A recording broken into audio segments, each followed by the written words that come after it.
అని కూడా జరుగుతుంది. దాంతోపాటు ఈరోజు నేను సామాజిక వర్గాలుగా అన్న మందకృష్ణ మాదిక్ గారు నేతృత్వంలో మాలమానాడుగా, అటువైపు సేవలాల్ సేన ఎస్టీ సంఘంగా చాలా ప్రజా సంఘాలు బంజారా భారత్ తరపున అందరం కూడా మద్దతు ఇవ్వడానికి ఈరోజు ముందుకొచ్చినాం. బీసీ జేఏసీ ఇచ్చిన ఈ బంద్ అనేది ఎవరికి వ్యతిరేకం కాదు. ఇది న్యాయం కోసం, ధర్మం కోసం బీసీలు పోరాడుతున్న ఈ పోరాటానికి అందరూ మద్దతు ఉన్నది.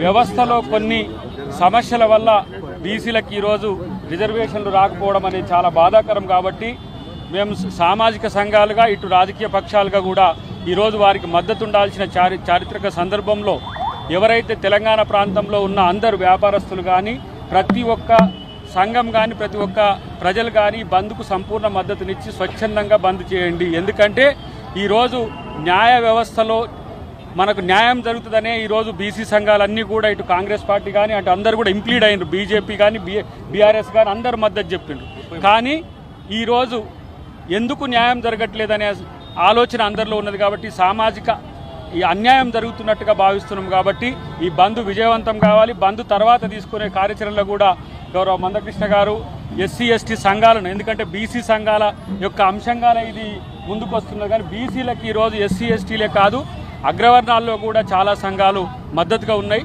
కాబట్టి దీన్ని కోర్టు వారు కానీ ఎవరైతే అడ్డుపడుతున్నారో దాన్ని అడ్డుకోకుండా ఉండాలని చెప్పి విజ్ఞప్తి చేస్తూ థ్యాంక్ యూ వెరీ మచ్. జై బీసీ. రాజకీయాల పార్టీ నుంచి మద్దతు అడ్డుపడడానికి ఎవరు వస్తున్నారు? న్యాయ వ్యవస్థలో ఉన్న కొన్ని సమస్యలు అడ్డం వస్తున్నాయి. వాటిని కూడా ఈ న్యాయ పోరాటంతో, ధర్మ పోరాటంతో దాన్ని కూడా అధిగమిస్తాం.